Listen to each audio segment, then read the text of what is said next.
Let's bring him in. Falling into bed takes a whole new meaning. Try yours. 100 nights free shipping. Casper.com, code HERD. Casper.com, code HERD. Get you $50 off a mattress. Did you sleep well last night on your mattress?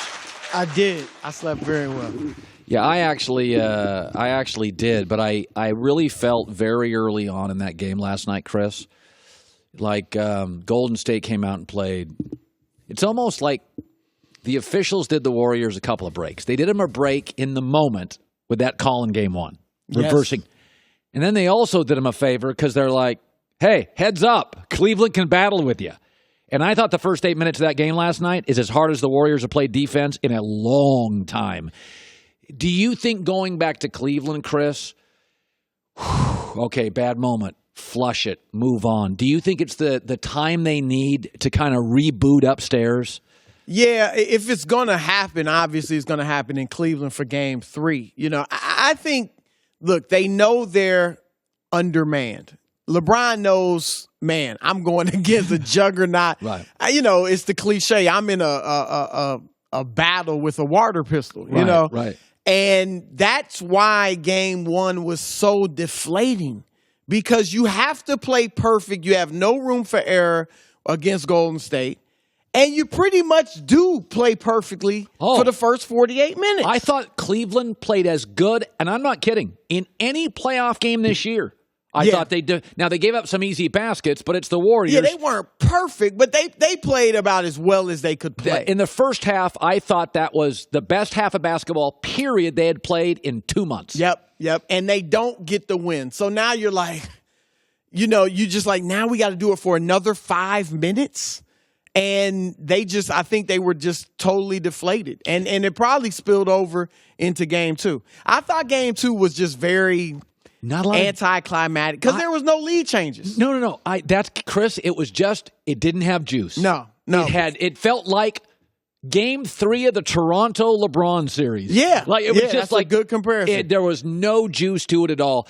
I got to ask you, we obviously know LeBron's held to a higher standard than Durant. But, man, there was a moment last night I used the analogy, when you get on a plane and you walk past first class and you're like, man, they got a headset already. They got a cocktail. They got a little more room.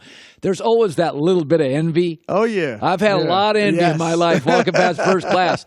How does LeBron watch Kevin Durant? And he's laughing, and he drops a quiet 29.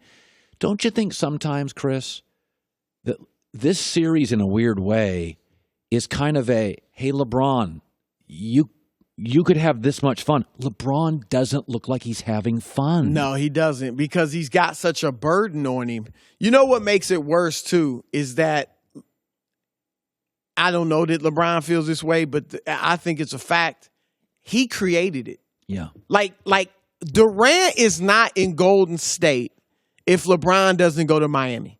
I don't think Durant thinks that's okay. Like, that I could actually do that unless LeBron did it first. Obviously, it wasn't quite the same, but in principle, it was the same. Yeah. I'm going to a stacked team. I'm bringing Chris Bosh with me. We're going to play with D-Wade. And LeBron started the player-generated super team. Player-generated. You know, Showtime Lakers, Celtics with Bird. That was front office generated. Malone, Dr. J. Yeah, those were front office moves.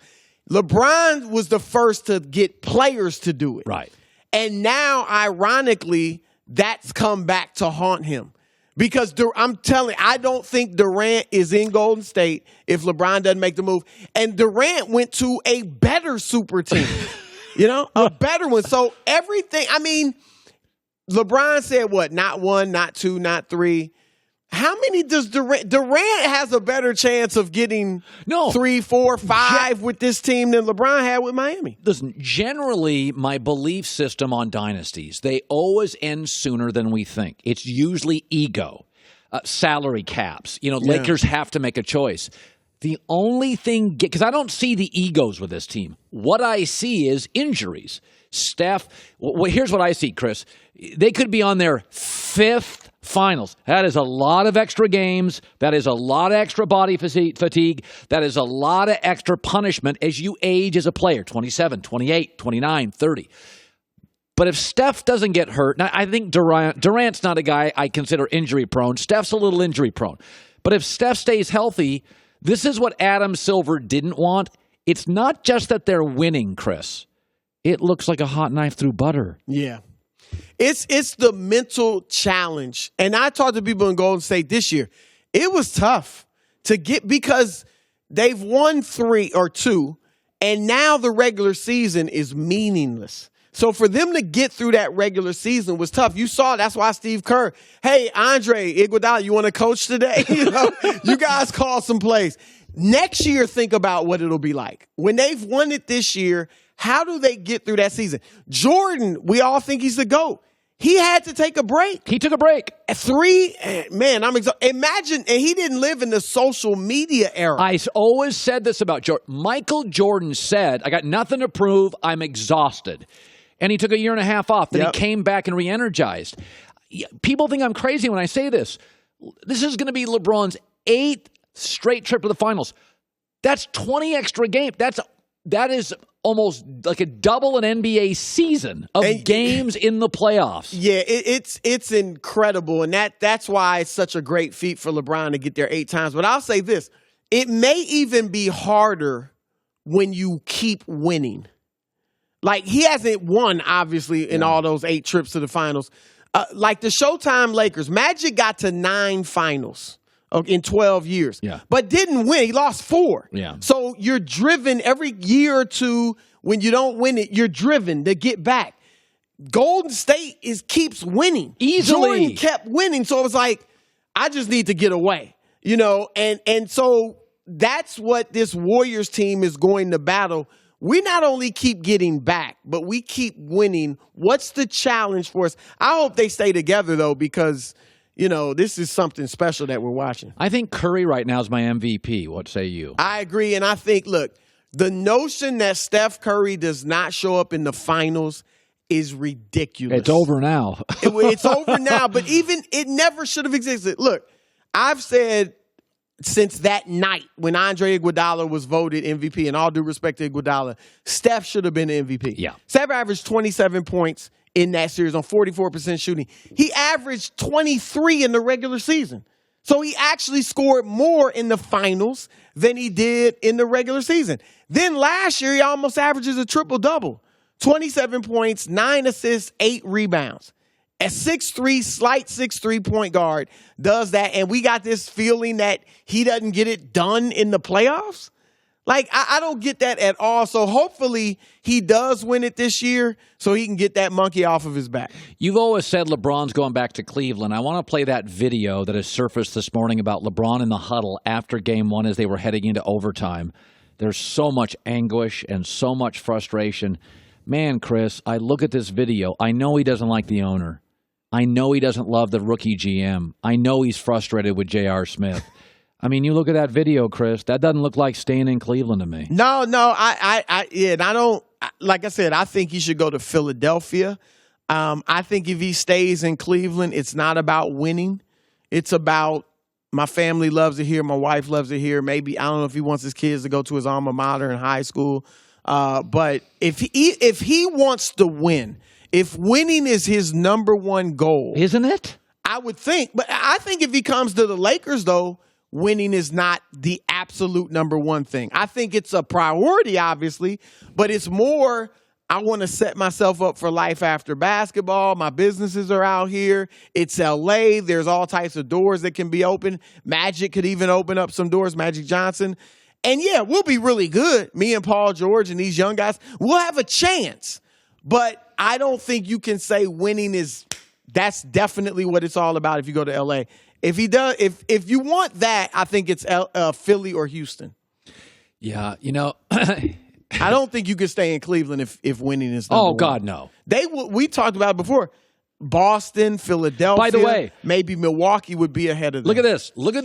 This is the, do we have the Las Vegas odds that came down this morning? This is funny, Chris. The Vegas odds on next year's NBA champs. The Lakers are ahead of Cleveland.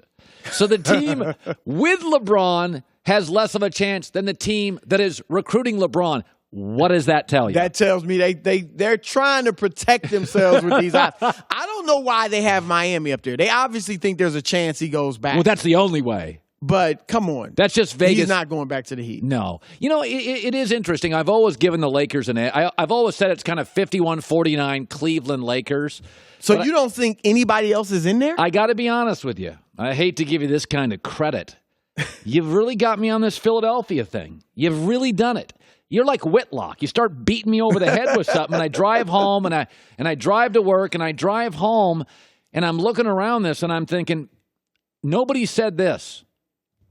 Just to stick it to Kyrie. All right, bro, you're in Boston. You ain't getting to a finals. And LeBron says, A, I give myself, tell me if I'm wrong. I think your Philadelphia thing's interesting. A, it's a way better team than Cleveland. B, to what you said, still dominates the East. C, these are star players.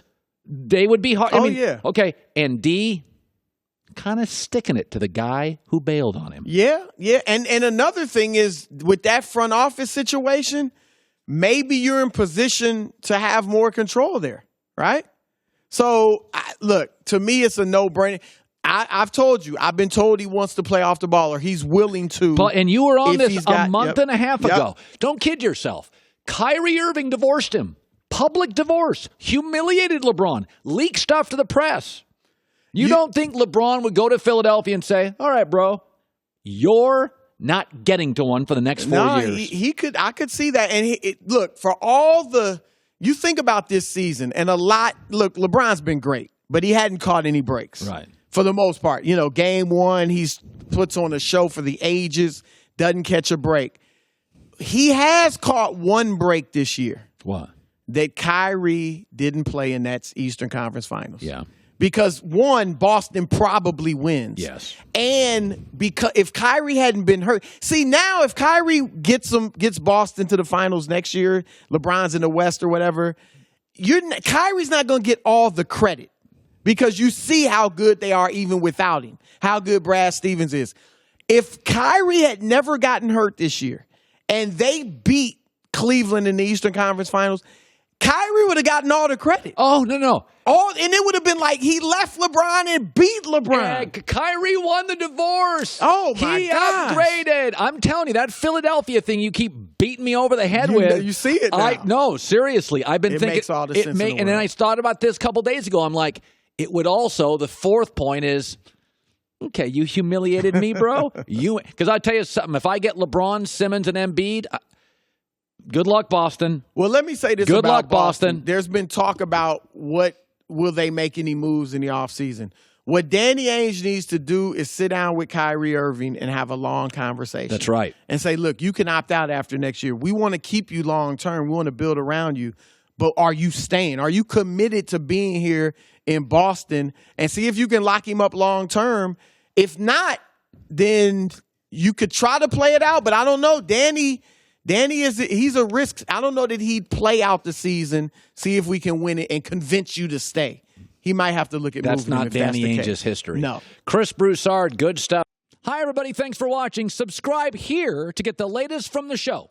Also, be sure to check out more of the best clips from The Herd or go watch a few segments from other shows on FS1.